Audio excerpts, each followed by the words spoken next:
Selamat pagi dan selamat datang Romo Eko di Seminari Menengah Roh Kudus Tunggal.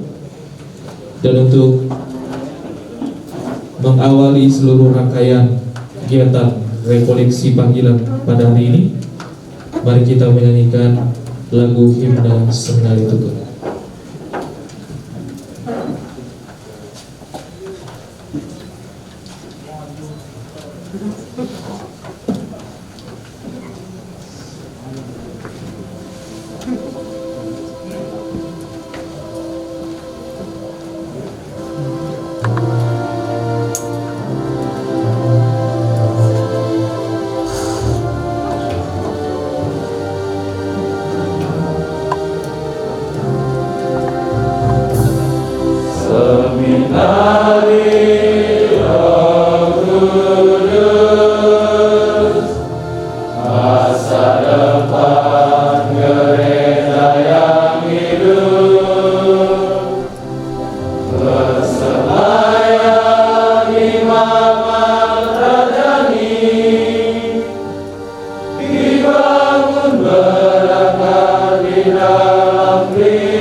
Oke, jadi silakan duduk teman para seminaris. Jadi judul rekoleksi panggilan kita pada hari ini adalah, apakah Tuhan memanggil diriku untuk menjadi seorang imam? Mari ikutlah aku dalam terang Injil Matius bab 4 ayat 19. Jadi selama setengah hari ini Romo Eko akan bersama kita untuk dalam terang judul ini untuk membimbing kita dalam rekoleksi panggilan. Dan setelah tadi ada lagu himne, setelah ini ada sapaan pengantar dari Romo Rektor, lalu doa pembukaan dari Ketua Seksi Liturgi, lalu seluas-luasnya diberikan kepada Romo Eko untuk presentasi, lalu nanti akan ada sesi tanya jawab dari para seminaris kepada Romo, lalu nanti ada jam snack, istirahat sebentar, lalu akan dilanjutkan dengan presentasi yang kedua, lalu tanya jawab lagi, lalu ditutup dengan kesimpulan dan doa penutup oleh Ketua Seksi Liturgi. Jadi pada kesempatan ini marilah kita mendengarkan sapaan dari Romo Rektor Romo Hubert Hadi. Silakan. Romo Eko Wahyu, selamat pagi. Selamat datang. Untuk pertama kali ya datang ke sini. Juga mungkin saya memperkenalkan dulu Romo Komang sebagai pembina di SMP.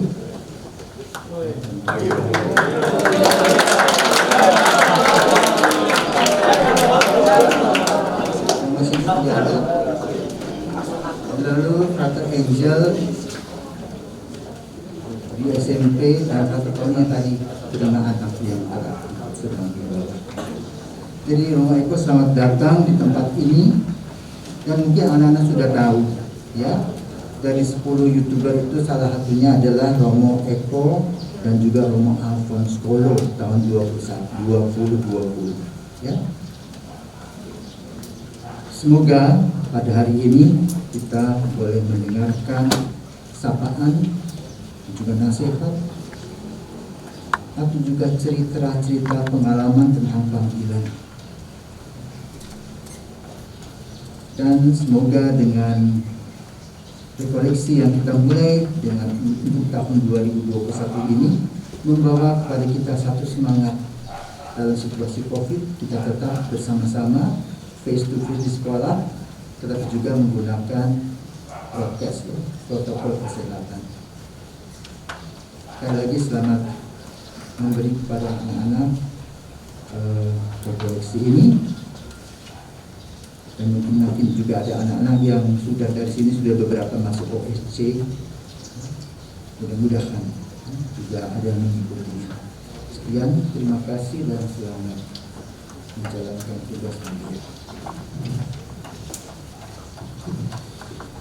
Oke, terima kasih kepada Romo Hadi atas sambutannya, dan sekarang kita masuk pada doa pembuka. Silakan Jojo untuk membuka rangkaian rekoleksi kita dengan doa.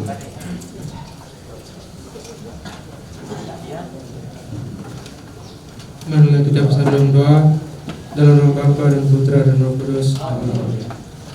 Ya Bapa di surga, selamat pagi. Terima kasih Engkau masih memberikan kami rahmat dan anugerah sehingga kami boleh berkumpul di tempat ini untuk mendengarkan beberapa pesan untuk menguatkan panggilan kami masing-masing, sehingga apa yang boleh disampaikan dapat menguatkan panggilan kami masing-masing.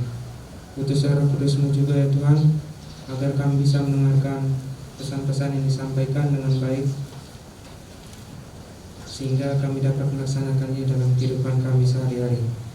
Hanya ini doa yang kami haturkan padamu dengan kehadiran Kristus Tuhan dan Juru Selamat kami. Amin. Dalam nama Bapa dan Putra dan Roh Kudus. Terima kasih Jojo, dan seluas-luasnya saya berikan kepada Roh Michael.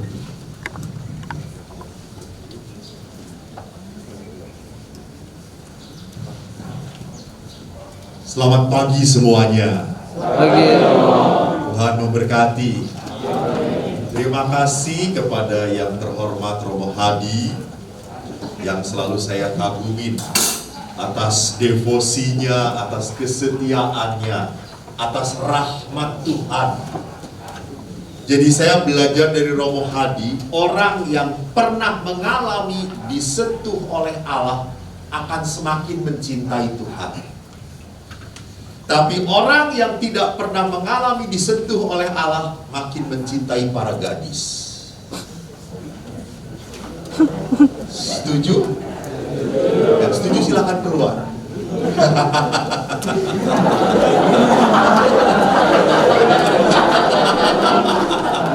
Jangan keluar semuanya, nanti saya sendirian di sini, lalu siapa yang saya beri rekoleksi gitu. Jadi akhirnya kalau orang disentuh oleh Tuhan, Allah menjadi satu-satunya yang paling berharga dalam hidup. Kenapa? Karena seperti Paulus berkata, biarlah hanya Tuhan yang hidup dalam diri saya. Santo Agustinus pun berkata, setelah aku mencicipi Tuhan, aku haus dan rindu pada Tuhan. Hanya seringnya sebagai seminaris, mana mungkin rindu pada Tuhan. Makan banyak baru kurindukan. Betul atau tidak? Kalau babi itu datang, saudara-saudara. Saya pernah di seminari menengah Mertoyudan. Jadi kalau sedang pelajaran, tiba-tiba terdengar, wih! Satu babi mati. Berarti hari Minggu kita akan makan daging babi. Sudah senang sekali. Tiba-tiba suatu hari, wih, babi mati. Hari Minggu tidak ada babi. Kenapa? Kemana babi itu? Rupanya hanya diberikan untuk para romo saja. Memang begitu menyedihkan. Kita cuma kebagian suara matinya saja. Maka teman-teman seminaris, mohon maaf saya tadi terlambat karena perjalanan saya pikir dekat. Setaunya jauh sekali ya. Bawa muter saya dari Kute lalu ke daerah sini. Saya Romo Eko Wahyu, saya Ordo Salib Suci, kelihatan dari jubahnya. Kekasan Ordo Salib Suci, Karena kami adalah ordo, maka kami lahir abad ke-12, sudah cukup lama. Dan kalau kalian tanya, beberapa anak muda tanya, Romo kok kayak Satria Baja Hitam? Saya bukan Satria Baja Hitam, saya Satria sudah hitam.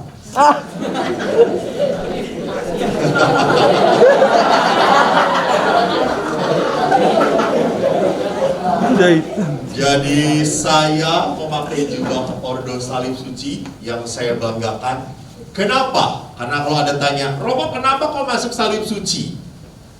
Kenapa mau jadi Romo? Pernah jatuh cinta atau belum? Satu-satu saya jawab. Satu, saya pernah jatuh cinta, sering. Kok ketawa? Berarti normal Romo ini. Kalau saya jatuh cinta kepada sesama jenis, tidak boleh itu namanya.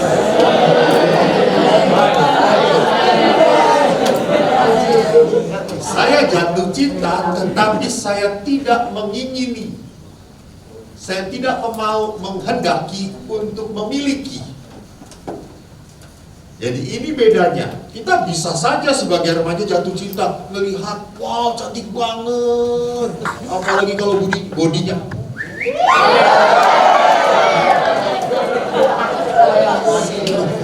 Saya waktu di seminari Mertoyudan, teman-teman yang terkasih, di seminari itu gurunya semua laki-laki. Saya tidak tahu di sini laki-laki semua, Pak. Enggak, ada ibu-ibunya juga. Ada yang belum menikah juga. Semangat atau tidak? Normal kalian. Jadi waktu di seminari Mertoyudan itu hampir semua laki-laki dan satu saja guru wanita, suster. Usianya 50 tahun ke atas. Dan kalau ada kunjungan dari SMA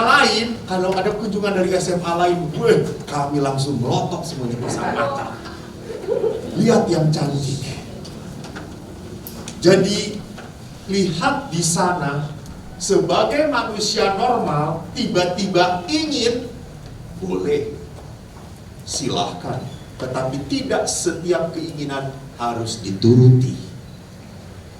Karena ada keinginan yang menyesatkan, memang enak, tapi menyesatkan. Tapi ada keinginan yang membawa kepada keutamaan, kebaikan dan kebenaran. Itu yang harus kita cari. Karena keinginan yang menuntun kepada kebaikan dan kebenaran pasti akan membuahkan damai. Maka rekoleksi pagi ini kita berbicara tentang apakah Tuhan memanggil saya? Ada yang ingin dipanggil oleh Tuhan malam ini?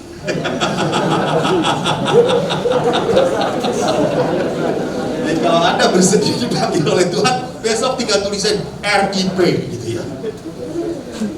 Jadi dipanggil Tuhan artinya saya punya apa? Allah punya misi untuk hidup saya. Jadi hidup berkeluarga pun panggilan, betul. Panggilan. Menjadi seorang bapak itu tidak gampang. Buktinya apa? Tanya bapak kamu. Ayah, punya anak saya, apakah menderita atau tidak? Saya jamin bapak akan berkata, menderita banget nak. Dan ayah pun akan berkata, kalau boleh saya kecilkan lagi kamu ini. Karena perhatikan, menjadi seorang bapak penuh pengorbanan, tidak hanya menjadi imam penuh pengorbanan doa, menjadi seorang ayah pun berkorban. Setelah dibesarkan, setelah anaknya berhasil, kadang-kadang banyak anak yang tidak pernah ingat orang tuanya lagi. Nggak sakit, nggak kecewa. Nah jadi lihat di sana, teman-teman, bagus, ditanamkan dalam hati teman-teman ada sebuah keinginan. Saya keinginan untuk menjadi pastor. Itu tanaman dari Tuhan. Maka seminari, apa artinya seminari? Tempat menyemai. Apa yang disemai? Benih-benih kejahatan? Benih-benih kebohongan? Benih-benih tipu-tipu? Bukan. Apa yang disemai? Benih panggilan. Kebaikan sudah ada. Panggilan untuk menjadi imam, Saya jamin kamu datang ke sini kan waktu tanya jawab, ada tanya jawab? Ada. Kamu ditanya mau jadi apa? Kamu berkata mau jadi pilot, nggak akan boleh masuk sini. Ya ada. Selalu yang pertama adalah mau jadi apa? Imam. Itu tempatnya. Seminari tempatnya. Ada benih, ada keinginan. Keinginan benih itu ya harus dirawat. Saya sejak kecil ingin jadi pastor. Sejak saya ditanya kecil, waktu TK saya ingat. Kan anak TK suruh maju ke depan. Ayo anak-anak, maju ke depan. Mau jadi apa nanti besar? Lalu teman saya mau jadi guru. Wah, tepuk tangan semua. Wah, what? Lalu teman saya yang perempuan datang. Aku mau jadi polisi. Wah, hebat. Lalu yang lain dokter. Wah, hebat. Heboh. Lalu saya, Eko, maju. Lalu saya ngomong, saya mau jadi pastor. Teman-teman diam semua. Lalu guru berkata, Eko sekali lagi, yang sadar ya.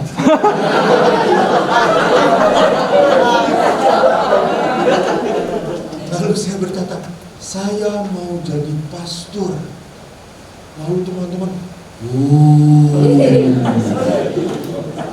lalu ada teman saya yang nakal banget, lalu teriak, wih homo.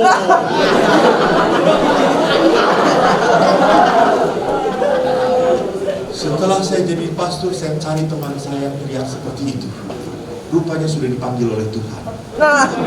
Walah dia ngomongin gue.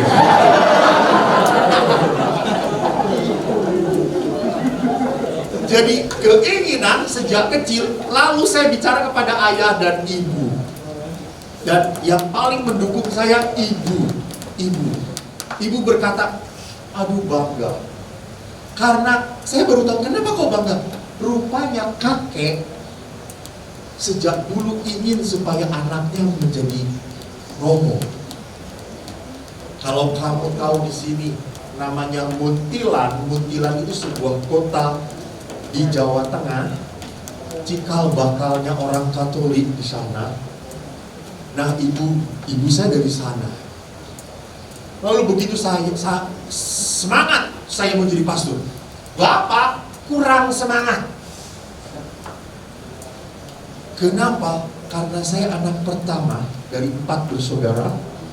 Saya laki-laki, adik saya nomor 2 laki-laki, nomor 3, 4 perempuan. Dan dari 4 putra bapak, yang paling pintar nomor 2, adik saya. Yang pintar nomor 3 dan 4. Yang nomor 1, anak spesial dari Tuhan. Ranking selalu 35. Dari jumlah murid 36. Bayangkan, pintar sekali dia. Dan hebatnya Eko ini sekolah konsisten, tidak pernah naik, tidak pernah turun, 35.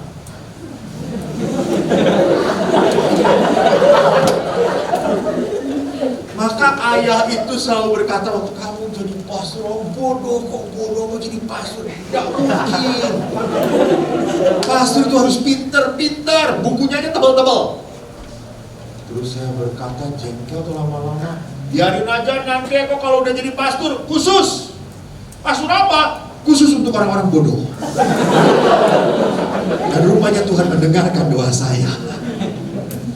Jadi lihat teman-teman, keinginan itu ada dukungan. Tapi walaupun bapak saya kurang mendukung, tapi tetap bapak saya nyuruh saya, kamu jadi pastor. Mas Dinar. Apa Mas Dinar di sini namanya? Tahu Mas Dinar? Oh Mas Dinar ya. Karena ada yang kadang-kadang menyebut putra altar, sama aja. Mas Dinar. Legio Maria. Sejak kelas 3 SD Legio Maria. Saya Mas Dinar sebelum komuni pertama sudah Mas Dinar. Jadi kalau komuni saya hanya diberi tanda salib. Dan saya paling senang Mas Dinar. Kenapa? Karena hobi mencuri anggur romo. Mencurinya halal, gue halal. Caranya apa? Tumpahkan, jangan banyak-banyak, sedikit saja. Setengahnya. Lalu setelah selesai misa, duluan saya ambil. Bereskan, cicip dulu. Tolong ini contoh, jangan diikuti. Saya aktif di anggota paduan suara, aktif. Dan itu semua memupuk saya makin ingin menjadi seorang imam. Memang sekolah saya tidak pernah berprestasi. Hanya lihat, tolong selalu ingat, baca dalam kitab suci. Kan ini buat kitab suci ya, pinjam. Udah lunas belum kitab suci? Sudah. Kitab suci selalu memperlihatkan para nabi dipanggil oleh Tuhan, apakah mereka mau atau tidak? Beberapa nabi langsung berteriak, saya tidak mampu, jangan saya. Bibir saya najis. Saya tinggal di bangsa yang najis. Tetapi apa yang terjadi? Musa pun sama. Musa waktu disuruh tidak mau. Saya tidak pantas, saya tidak bisa melawan Fir'aun. Lihat, Tuhan tidak mencari kemampuan. Tidak mencari kemampuan. Tuhan mencari apa?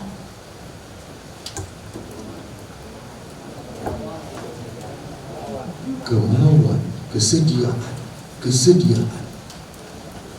Nanti Tuhan mampukan. Jadi jangan pernah berpikir, saya nggak bisa ini, nggak bisa itu. Tenang. Hidupmu belum selesai. Hidupmu masih dibentuk, diubah oleh Tuhan. Tenang. Saya senang main gitar. Saya tidak punya gitar. Jangankan gitar, saya dari keluarga miskin. Kerupuk aja belinya hutang, apalagi gitar. Seminari, saya belajar main gitar. Karena ada satu teman saya punya gitar. Lalu saya tanya, boleh pinjam berapa? Oh, nanti rusak. Kamu pakainya seenaknya. Enggak, tenang. Gue rawat. Lalu dia pinjemin, boleh. Saya belajar, tolong dong. Kamu sudah ngasih pinjem, cara main gitar gimana? Kunci dasar dari main gitar adalah kuncinya apa? CFG, betul. Saya belajar CFG, berapa tahun? 1 tahun. CFG, GFC, FG, CFCG, terus aja putar-putar. Setelah bisa CFG saya merasa hebat. Sampai teman saya berkata, kok udah bisa main gitar? Bisa.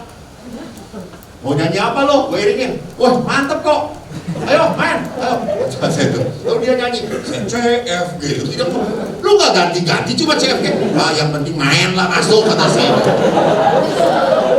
Gak masuk, kampret. Lalu saya ngomong, masukin aja lah. Lalu akhirnya teman saya ngasih tahu, ini ada A minor, ini ada E minor, ini ada D minor, ada kunci A, kunci B. Lama-lama saya bisa. Lama-lama dimampukan. Jadi yang pertama dan utama adalah apa? Lu salah jawab, gue makan. Hah? Kemauan, betul. Kemauan, mau. Dan mau itu baru setelah orang mau ada usaha. Dan akhirnya ini membuat kita mampu. Maka kalau kita tanya, apakah kita dipanggil oleh Tuhan atau tidak? Mari kita baca Injil Markus bab 3 ayat 13-19. Silakan Anda buka Injil Markus.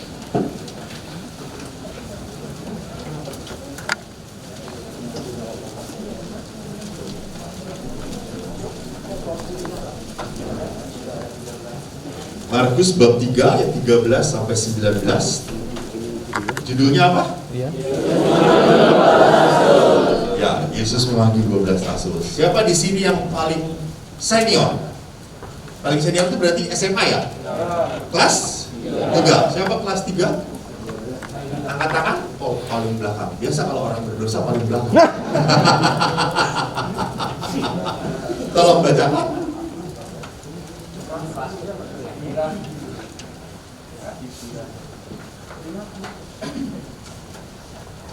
Kemudian naiklah Yesus ke atas bukit. Ia memanggil orang-orang yang dikehendakinya, dan mereka pun datang kepadanya. Ia menetapkan 12 orang untuk menyertai dia dan untuk diutusnya memberitakan Injil, dan diberinya kuasa untuk mengusir setan. Ke-12 orang yang ditetapkannya itu ialah Simon yang diberi nama Petrus, Yakobus anak Zebedeus, dan Yohanes saudara Yakobus, yang keduanya diberi nama Boanerges, yang berarti anak-anak guru. Selanjutnya Andreas, Filipus, Bartolomeus, Matius, Thomas, Yakobus anak Alfeus, Tadeus, Simon orang Zelot, dan Yudas Iskariot yang mengkhianati dia. Demikianlah Injil Tuhan. Terpujilah Kristus. Teman-teman, saya baca ini, saya suka berhenti di ayat terakhir. Siapa salah satu nama murid Yesus? Ya, Yudas Iskariot masih tetap ditulis dalam sejarah Yesus. Padahal siapa dia? Dia yang menjual Yesus, dia yang menyerahkan Yesus. Tetapi Injil rupanya tidak mau menuliskan kesempurnaan-kesempurnaan. Nah, di dalam Injil diperlihatkan ada begitu banyak hal yang tidak sempurna di dalam hidup manusia dan disempurnakan oleh Tuhan. Jadi memang kita itu adalah manusia yang diciptakan oleh Allah dengan memiliki kelemahan, benar. Maka itu kita butuh hidup bersama-sama. Maka walaupun pengkhianat tetap ditulis di dalam Injil, tetap akan diingat-ingat. Itu adalah bagian dari murid Yesus. Itu adalah bagian dari orang-orang yang dicintai oleh Yesus. Pernahkah orang tua kamu malu atas kamu dan mencoret nama kamu dari kartu keluarga kamu? Enggak. You are a part of your family. Kamu bagian dari keluarga. Yudas pun sama. Jadi teman-teman, saya mau mengatakan apa? Di dalam kehidupan kita punya kelemahan-kelemahan yang harus kita terima. Tadi Tuhan memanggil kita bukan karena kita hebat, bukan kita ranking, tidak. Bukan karena kita banyak talenta, tidak. Bukan karena kita ganteng, kagak ada yang ganteng. Bukan karena kita cool, no. Tetapi sekali lagi saya dipanggil oleh Tuhan karena saya mau bersedia. Nanti Tuhan yang membentuk. Dan kalau kita kembali kepada perikop yang ditulis dalam Injil Markus, saya tertarik untuk melihat awal-awal dari perikop ini. Dalam kisah panggilan para murid, Yesus memanggil para murid pertama-tama untuk apa? Menyertai hidup dia. Jadi rupanya panggilan kita pertama-tama bukan untuk diutus. Bukan. Lu kalau diutus gak punya apa-apa, ngapain? Gak ada modal. Modalnya cuma apa? Cuma minta-minta. Itu bukan modal. Seorang menjadi seorang imam bukan jangan punya modal cuma minta-minta. Bukan. Modalnya adalah apa? Bahwa kita harus menyertai hidup Yesus. Supaya kita punya modal. Maka menjadi imam, mau kamu projo, mau kamu kongregasi religius apapun, tugas pertama dan utamanya adalah apa? Kontemplatif, menyertai Tuhan. Di dalam apa? Hidup doa. Maka Romo sangat yakin seorang imam yang meninggalkan hidup doa pasti kering hidupnya. Saya pernah mengalami itu. Saya tugas 25 tahun di rumah retret. 25 tahun sebelum saya ditahbiskan tahun 1996. Sejak tahun 1995 saya menetap di rumah retret. Tahun 1994 saya frater tahun terakhir sudah membantu rumah retret. Saya baru meninggalkan rumah retret 2018. Saya ke Nemi, sabbatical di sana, lalu pindah ke paroki di Tebing Tinggi, Medan. Kemudian saya dipindah kembali ke Jakarta karena kami di Jakarta mau membangun rumah retret. Saya akan kembali ke rumah retret. Jadi waktu saya di rumah retret 25 tahun, teman-teman sudah dipindah-pindah banyak. Romo-romo ini kan maksimal 5 tahun dipindahkan. Pindah. Saya tidak pindah-pindah. Pernah suatu saat provinsialnya teman saya yang sekarang jadi uskup Bandung. Kalau kamu dengar namanya Monsinyur Antonius Subianto Bunyamin, itu teman saya sejak SD. Memang beliau pintar sekali. Saya pernah melihat cara belajarnya dia. Dia itu kalau belajar, sekali lagi saya pinjam minta kamu. Nanti saya bayar. Serius banget, nggak perlu. Dia itu kalau belajar cuma begini. Udah aja. Dia pernah belajar lalu saya lihat bukunya. Sini, saya ambil. Lalu saya tanya, ini. Lalu dia jawab percis titik komanya. Saya mengatakan, buset lu kayak mesin fotokopi gitu. Memang IQ-nya tinggi banget. Lalu saya ingin mencoba gaya belajar dia. Saya panik di sini. Dah, gue ditanya sekarang. Lalu dia tanya, ini, emang ada di buku itu?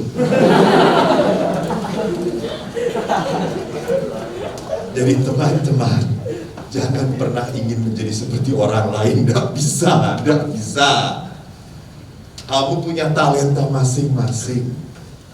Saya akhirnya baru sadar bagaimana saya belajar. Saya harus belajar itu, kalau Monsinyur itu belajar 15 menit bisa masuk, saya butuh 2-3 jam. But it's okay. As long as for me, it's okay. Memang saya iri kepada Tuhan. Kenapa kau beri dia? Sudah pinter, banyak teman, lucu, orangnya sangat baik. Saya sudah bodoh, hitam, hidup lagi.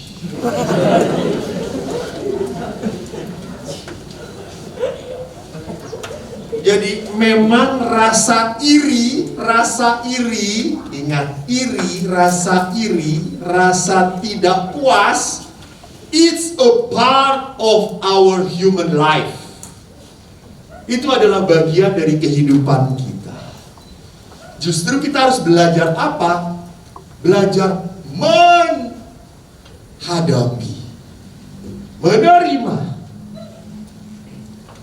Lalu saya dengan Monsinyur sejak SD saya kenal banget. Dia jadi provinsial. Jadi pimpinan Ordo Salib Suci di Indonesia disebutnya provinsial. Di atasnya lagi jenderal. Jenderal sekarang satu angkatan juga dengan saya. Angkatan saya itu hebat-hebat, kecuali saya.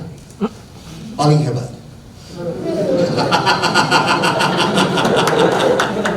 Yang tidak percaya silakan nyemplung dari sini ke atas, ke bawah gitu. Jadi angkatan saya provinsial waktu itu Monsinyur Anton. Lalu saya ngomong pada dia pasti dibantu. Saya kan temannya. Saya waktu itu sudah 15 tahun. Lalu saya deketin, Pastor, ya saya sudah lama tinggal di rumah retret. Tolonglah pindahlah. Lalu dia bertanya, oh kamu sudah berapa lama kok? 15 tahun, 15 lama, 15. Emang kenapa? Bos, ketemunya itu aja. Gak punya umat, di rumah Reda tidak punya umat. Jarang yang datang-datang tante-tante Romo. Ada makanan Romo? Ada.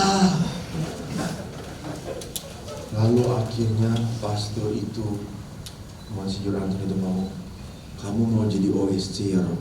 Iya betul, saya mau jadi OSC. Ingat OSC itu kita mengikrarkan kalau apa? Kemiskinan, ketaatan, dan kemurnian. Bagus, taat. Ingat tuh kok, taat. Karena kamu ingin menjadi OSC, jadi kamu harus taat. Oke, gua taat. Cuma pindah, minta doang lah, pindah lah, friend. Gua tahu kecil lo, gua tahu. Lu kadang-kadang juga suka ngerjain guru. Oke kok, setuju. Karena saya friend kamu, saya putuskan mulai besok kamu akan pindah kamar. Dan kamu tetap di Pratista. Lalu akhirnya saya berkata, ini harus taat karena kamu OSC. Oh baik. Lalu saya tanya, sampai kapan? Dan dia dengan tenang berkata, sampai mati. Akhirnya saya kembali ke Pratista, dan di Pratista ada kuburan OSC itu di Pratista. Saya akhirnya tinggal diam di kuburan, di tempat di mana nanti saya dibaringkan.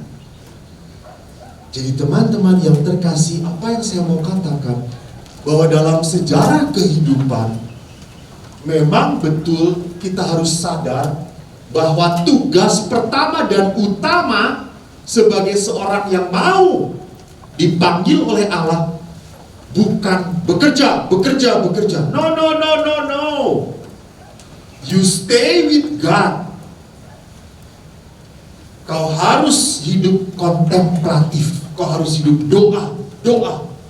Tapi saya Imam Projo Romo. No. The first thing is not priest. The first thing is you are the imitation of Christ.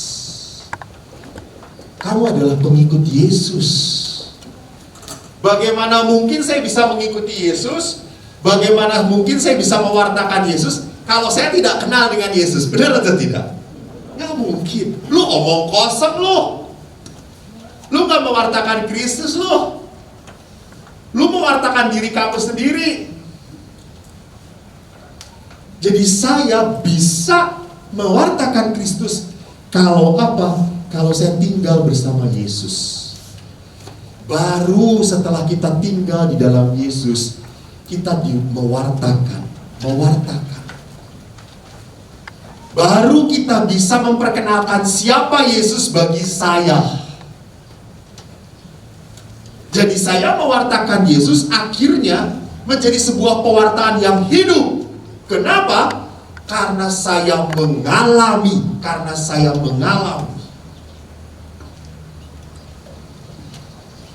Ini bukan karena ada Romo Hadi, bukan.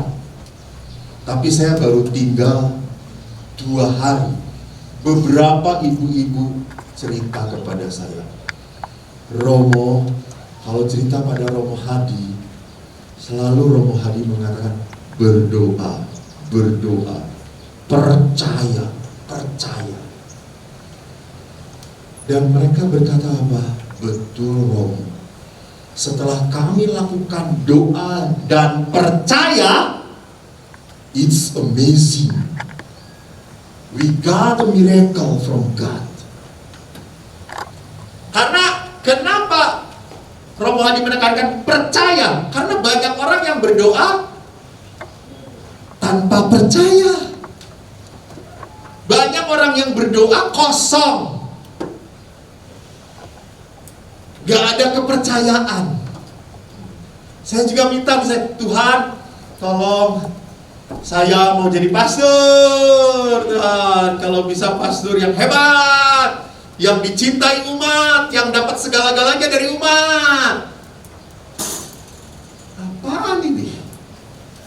ini bukan doa yang percaya. Ini doa yang egois.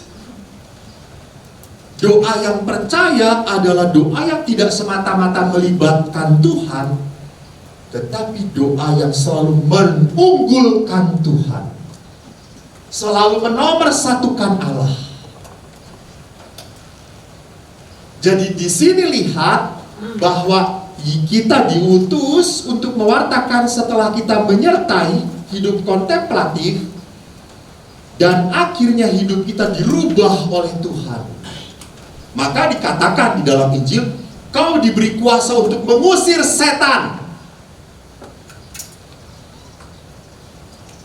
Sampai saya tahun ini tahun ke-25 imam. Saya pernah mengusir setan. Banyak hal yang lucu di rumah retret. Ada sebuah hal yang lucu kan, karena di rumah retret banyak cerita serem-serem. Rumah retret Pratista konon katanya ada suster yang gantung diri. Padahal belum pernah ada suster tugas di rumah retret kita. Pokoknya ceritanya macam-macam. Ada guru yang mati di sana. Belum pernah. Memang kita punya makam, betul. Ada pastor yang bunuh diri. Ya Allah, kasihan banget. Tapi ceritanya horor-horor serem-serem.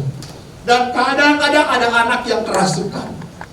Suatu hari, frater itu sedang memimpin rekonsiliasi. Kamu tahu rekonsiliasi? Dalam retret kan ada rekonsiliasi. Kadang-kadang ada nangis-nangis. Dan nangis-nangisnya biasa berjemaah sama-sama. Yang satu, yang lain,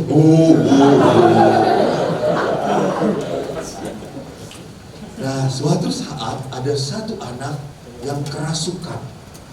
Jadi pada saat doa malam, teriak-teriak. Lalu guru-guru sudah pegang, lalu frater sudah angkat salib.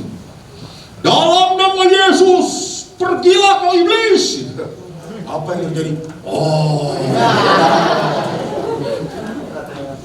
Didoakan sampai fraternya capek, masih haho-haho. 2 jam saya dipanggil. Akhirnya frater takut. Akhirnya frater datang ke kamar saya. Ini adalah rajanya iblis. Lalu saya dipanggil. Dulu saya lihat masuk kapel. Kapelnya agak gelap, dimatikan karena habis acara rekonsiliasi. Guru-guru sedang guru dan teman-temannya. Lalu frater. Lalu saya berkata, udah didoakan? Udah, masih mau. Ya saya lihat. Lalu saya berkata, ibu keluar. Romo gak akan kuat sendirian, dia bisa membantu. Biarin, ibu keluar. Teman-temannya keluar. Frater keluar. Romo oke sendirian, tenang. Gue THS. Tunggal hati seminari. Gue gampar, gue yang mati kalau Lalu setelah itu, dia langsung kayak gitu. Saya diam ngomong. Lalu akhirnya saya diam. Orang-orang pada tidak ada. Terus saya ngomong kepada dia, lu hamo-hamo sampai pagi silahkan di sini. Gua kunci lu. Boleh, asal jangan keluar, ganggu. Lalu saya keluar. Saya mau kunci. Tiba-tiba anak itu, Romo jangan tinggalin sendirian.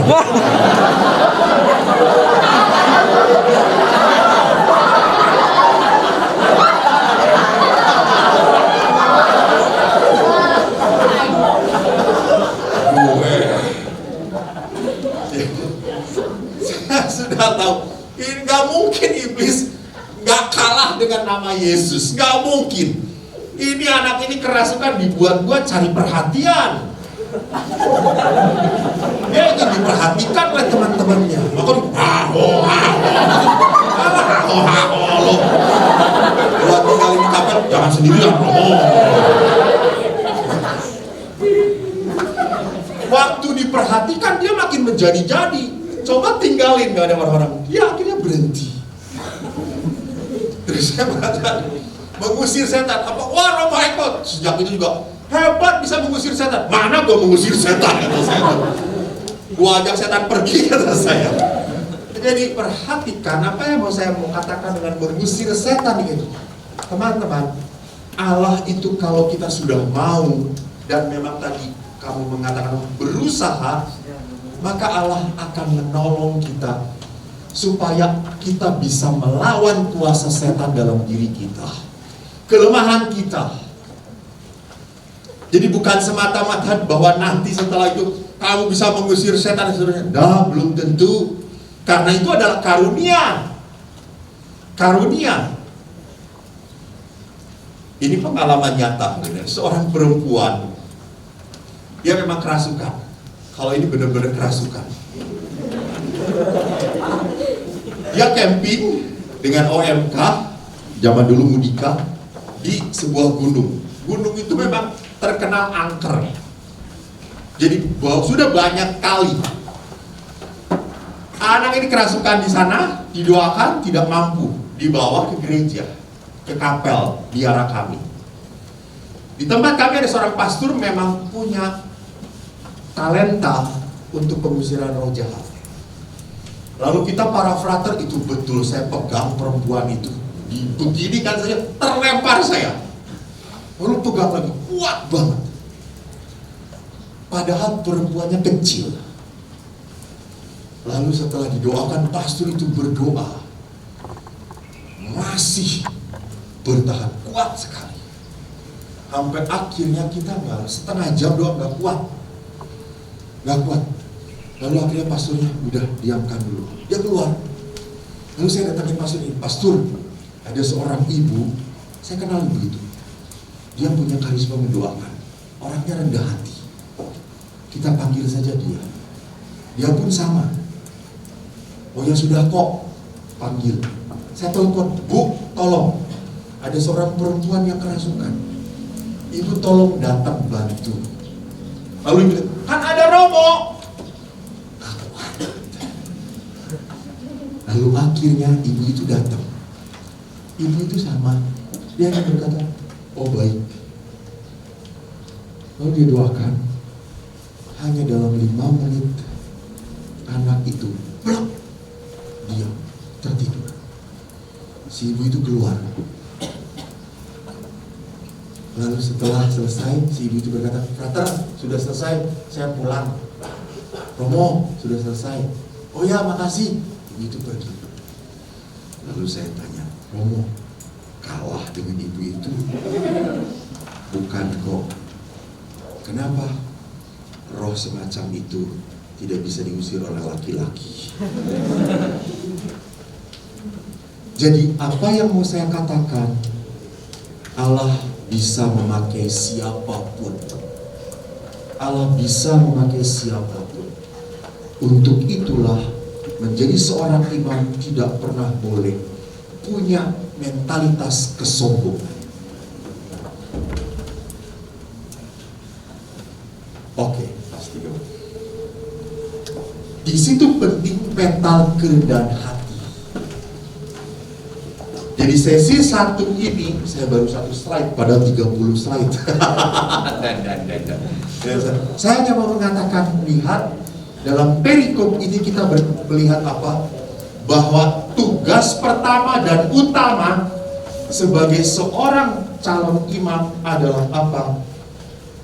Tinggal di dalam Yesus. Hidup kontemplatif. Karena hidup kontemplatif membuat kita hidupnya terpusat dan terarah pada Kristus. Yang kedua adalah apa? Kita harus siap diutus. Jadi kalau Tuhan itu sudah menyentuh saya, sudah memberkati saya, gak bisa saya diamkan. Ini seringnya orang Katolik. Orang Katolik itu sudah mohon berkat, mohon doa novena. Setelah diberkatin, jarang memberi kesaksian. Beda dengan orang Kristen, toh. Kalau orang Kristen, kesaksian. Yesus itu baik, saudara-saudara. Saya beri motor 5 juta, saya jual 6 juta. Tuhan baik. Persembahannya berapa, Bu? Tetap 10.000. Jadi teman-teman lihat, orang-orang berani memberi kesaksian. Orang Katolik jarang. Maka sama menjadi seorang imam pun, setelah dia tinggal di dalam Tuhan, dia harus siap diutus. Dan tenang, dalam pengutusan Allah menyertai kita. Allah memberikan kekuatan. Allah memampukan kita. Terima kasih. Amin. Brother. Oke, berikan tepuk tangan untuk Romo. Jadi sesi pertama sudah selesai. Sudah menangkap semua yang dibilang atau? Oke, macam ada yang sudah meram-meram tadi. Oke, jadi sekarang masuk pada sesi tanya jawab. Mungkin sudah ada pertanyaan-pertanyaan dalam diri kalian. Untuk pertanyaan tentang sesi yang tadi diberikan oleh Romo, terkhusus soal panggilan para murid. Saya berikan kesempatan mungkin kepada 1-2 orang dulu. 3 SMA yang paling senior. Oke, ada pertanyaan. Oke, dari saudara Vito. Calon. Jadi selamat pagi Romo, saya Vito dari kelas 3 SMA. Jadi saya ingin bertanya tentang tadi panggilan itu. Kalau misalkan ada seseorang yang sudah dipanggil tapi masih mengalami keraguan, hendaknya apa yang harus dilakukan agar mungkin keraguan itu bisa pelan-pelan terkikis dan ada kepercayaan dan keyakinan yang besar untuk lanjut jadi imam ataupun jadi yang. Dia? Oke, terima kasih. Langsung dijawab dulu. Terima kasih. Itu terima kasih. Jadi kalau ada keraguan untuk menjalani panggilan jadi imam atau jadi pastor, ya tetap bertahan. Jadi kalau ada keraguan, teman-teman seminaris, hidup itu misteri. Misteri. Jadi kalau kita mau memasuki misteri itu berarti apa? Tidak ada yang pasti. Tidak ada sesuatu yang beres. Saya waktu ditanya kemarin ibu-ibu, Romo sudah berapa tahun jadi imam? Tahun ini 25. Wah, sudah tenang ya? Tidak akan ada godaan lagi. Kata siapa? Masih tetap akan ada keraguan. Tiba-tiba saya punya masalah. Tiba-tiba saya tidak akur itu apa? Rukun. Tidak kompak dengan teman serumah. Saya akhirnya jengkel. Ya kan? Kalau tinggal cuma 1, 2, 3 hari, memang gak apa-apa, menyenangkan. Tapi kalau udah tinggal 2, 3, 4 tahun dengan orang yang menjengkelkan, menyenangkan atau tidak? No, you feel the hell. Ya iyalah, makan dengan sesama konfrater yang menyebalkan gitu ya.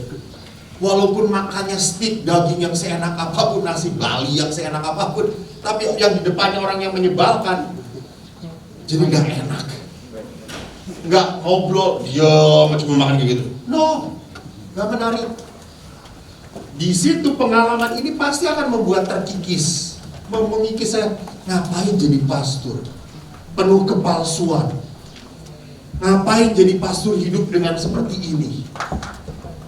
Ini, maka keraguan itu akan selalu ada sampai kapanpun.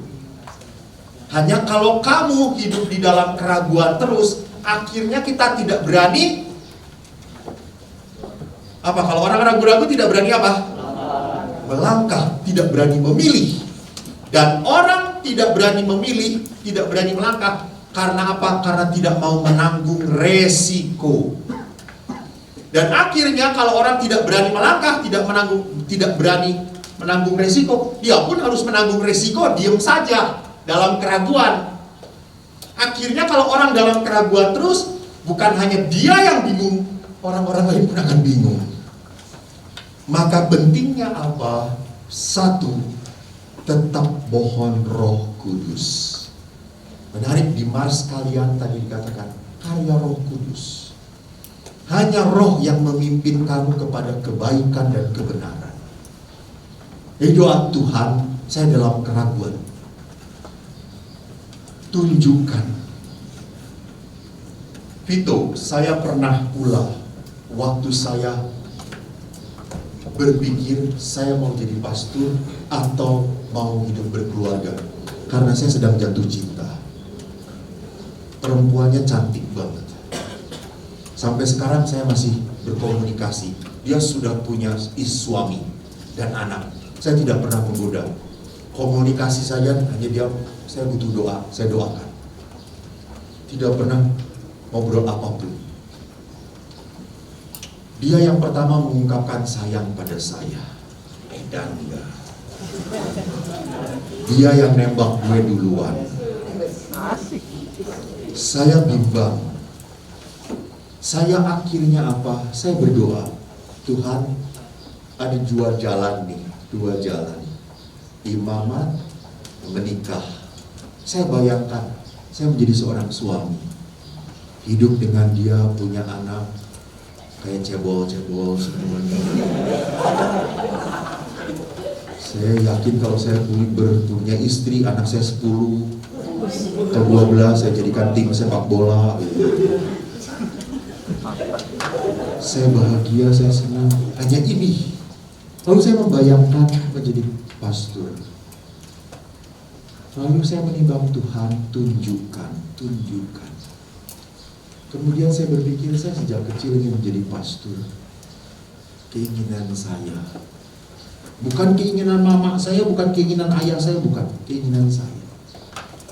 Akhirnya saya mengatakan, baik, saya harus berani mengatakan, saya lebih memilih jadi imam. Saya akhirnya putuskan dia. Saya berkata, maaf, saya mau jadi pastor. Saya menolak kamu. Dia nangis. Saya tidak nangis. Dia pergi, baru saya nangis.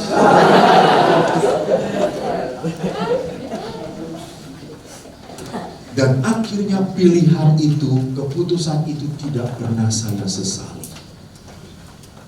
Saya mau. Jadi dalam keraguan, sekali lagi, pertama, mohon bimbingan Roh Kudus. Doa. Dan kedua, beranilah memutuskan. Bukan untuk diri saya semata, tetapi untuk kebaikan. Sekali lagi, untuk apa? Kebaikan dan kemuliaan Tuhan. Jadi seorang dewasa memutuskan bukan berdasarkan enaknya gue. Seorang dewasa dalam iman memutuskan apa yang terbaik untuk Tuhan. Semoga menjawab itu. Terima kasih, Tuhan berkati. Oke, terima kasih Romo atas jawabannya. Vito, bagaimana? Aman? Oke, pertanyaan berikut. Mungkin, dari Roma. Saya kayak suara kelas saya. Sesama Roma tidak boleh saling mencobai. Assalamualaikum. Saya senang Romo sampaikan pengalaman seperti itu. Saya beruntung, saya 15 tahun di paroki. Kemudian studi sebentar, tidak saya tahun ke-9 di sini. Oh. Jadi tadi kelas tahun, saya ada kelas tahun dari Romo. Romo temannya Romo Agung itu kami ketemu Benar. saya. Ya. Hal yang menjadi tantangan saya sampai sekarang bahwa selama 9 tahun di seminari, saya mengalami dua peristiwa yang sangat bagi saya itu hal yang sangat di luar pikiran saya. Bahwa tahu semua ini kita istilah boyfriend. Ini yang terjadi 2 kali anak kami, dan akhirnya setelah kami omong, masa kami keluarkan semua. Dulu kami keluarkan semua. Nah, pertanyaan saya, apakah punya pengalaman teknik atau cara pendampingan yang meminimalisir hal seperti itu? Karena kita laki-laki semua ya, kadang melihat pada semua pada tangke semua ini. Nah, saya senang karena guru kami hampir 70% perempuan, itu masih muda-muda lagi. Semangat sekali. Sehingga saya dulu saya sarankan pakai baju dekatin sampai atas, pakai cara panjang. Karena mereka kadang pakai rok, mereka itu perempuan langsung pernah melihat begitu.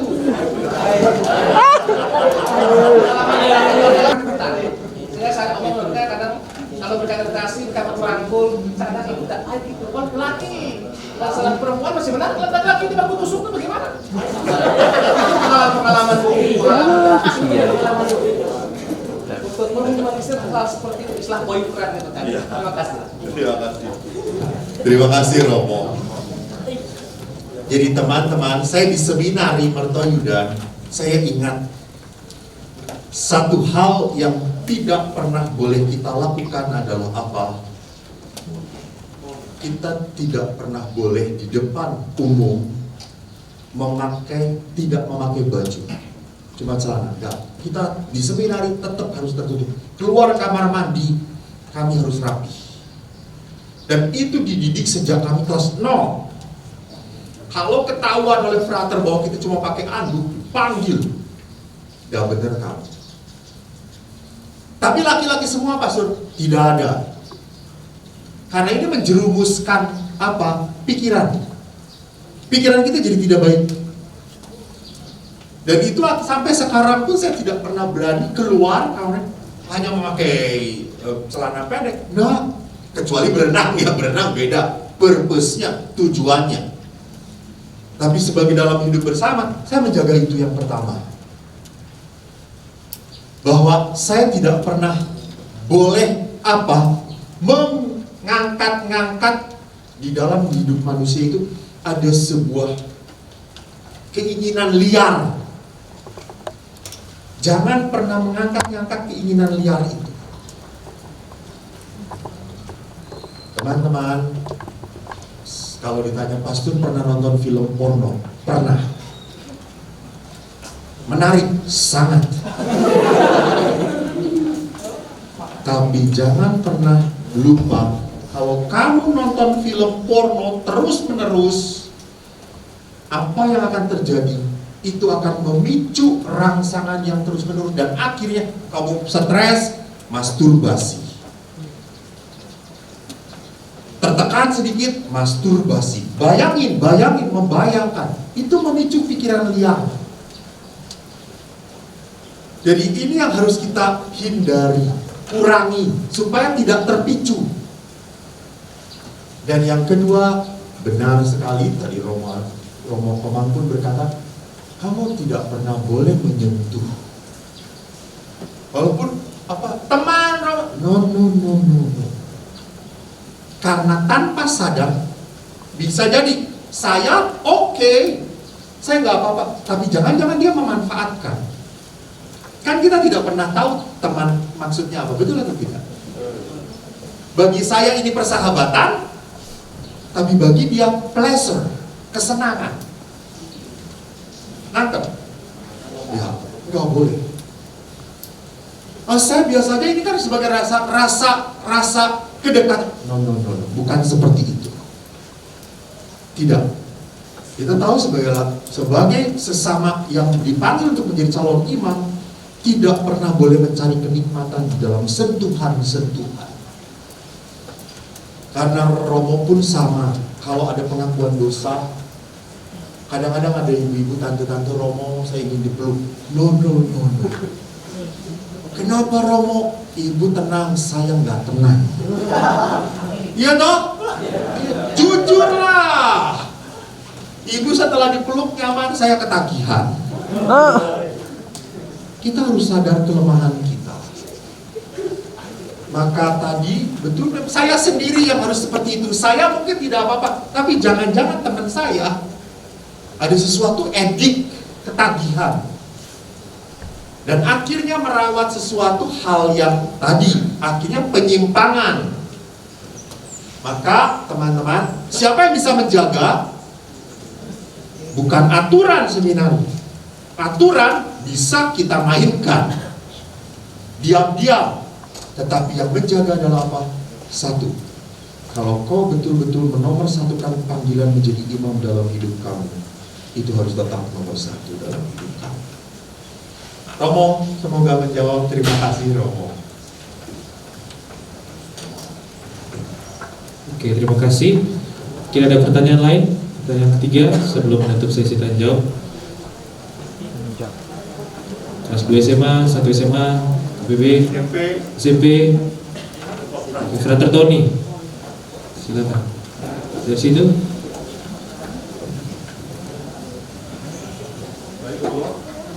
Perkenalkan saya Frater Tommy. Saya ingin bertanya bahwa dalam hidup seperti kita ini Romo, kita hidup dalam sebuah hierarki. Di pimpinan ada bawahan, ada uskup, ada imam, ada provinsial, ada imam-imam juga, ada mungkin ada sultan. Dalam perjalanan, mungkin seringkali terjadi ketidakcocokan antara bawahan dan petinggi. Lalu ada kasus di mana sebenarnya bawahan punya ide yang lebih baik daripada petingginya, tapi petinggi tetap mau kita menjalankan apa yang diinginkan oleh petinggi. Yang menjadi pertanyaan saya, menurut pendapat Romo, apa yang harus kami pertahankan? Apakah ketaatan kami atau keyakinan kami bahwa apa yang kami yakini itu akan menghasilkan hal yang baik atau hal yang benar? Atau kami harus tetap mempertahankan ketaatan kami karena sebagai kaum terpanggil kami harus terikat dengan hal itu, ketaatan. Terima kasih. Terima kasih, Brother Tom. Rekan-rekan seminaris, rupanya yang bertanya malah Brother. Kamu juga nanti boleh tanya tentang pengalaman Romo ya, atau pengalaman kalian. Romo, saya mau sharing. Saya pernah dilecehkan. Kan pelecehan itu tidak hanya selalu seksual, tapi verbal juga sama gitu. Nah, Frater tadi berbicara tentang mana yang paling utama, ketaatan atau kebenaran. Saya merasa benar. Tapi saya dipanggil untuk taat. Walaupun Anda teman-teman memilih seorang projo, menjadi seorang selibat, sebagai seorang presbiter, imam projo, jangan pernah berpikir bahwa saya bisa bebas. No. You taat pada uskup. Uskup berhak mengusir kamu dan tidak bisa memberi surat inkardinasi, surat penugasan selama kamu tidak taat. Seorang imam harus taat kepada uskup. Nah, kalau ditanya, Romo, mana yang paling utama? Apa yang saya pikir benar atau ketaatan? Teman-teman, ingat, kita dipanggil di dalam Evangelii Luciani pun dikatakan apa? Kita dipanggil untuk hidup suci, kekudusan. Bahkan dalam Injil dikatakan, hendaklah engkau sempurna seperti Bapamu sempurna adanya. Maka kekudusan, kesucian itu jalan pertama dan utamanya adalah apa? Ketaatan. Ketaatan. Jadi kalau tadi saya boleh memilih, Romo, menurut teman ini yang paling benar atau taat? Taat. Gereja beribu-ribu tahun bertahan tidak pecah karena apa? Ketaatan. Banyak orang yang berkata lebih benar dari gereja Katolik, betul. Banyak orang yang lebih benar bahwa saya mentafsirkan benar, betul. Tetapi yang membuat kita bersatu di dalam tubuh gereja Katolik adalah apa? Ketaatan. Pernah ada sebuah kisah, aku lupa karena tiba-tiba Frater bertanya.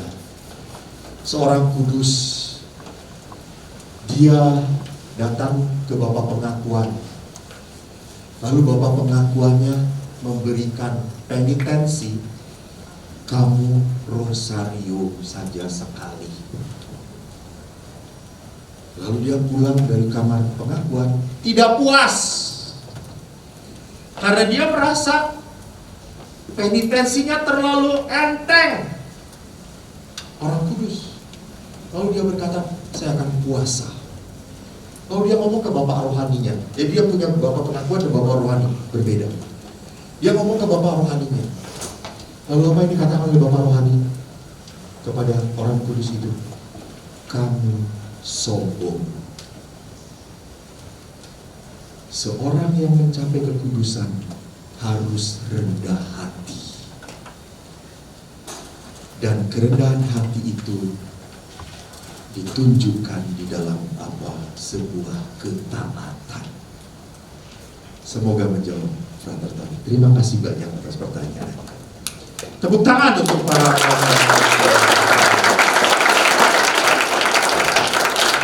Oke. Apakah masih? Atau mau disimpan di sesi 2? Disimpan. Disimpan enggak, tapi nanti tolong tanya yang SMP ini khususnya. Kelas 1 mungkin Lionel mau tanya. SMP Bape ya. Oke. Jadi terima kasih Romo untuk presentasi yang pertama. Kita berikan tepuk tangan untuk Romo. Dan terima kasih untuk para penanya.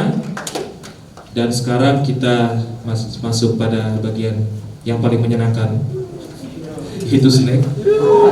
Jadi untuk para seminars langsung ke dapur. Nanti makannya di kamar makan masing-masing. Lalu nanti para romo ada di bagian belakang, di depan ruang adorasi. Oke, jadi langsung menuju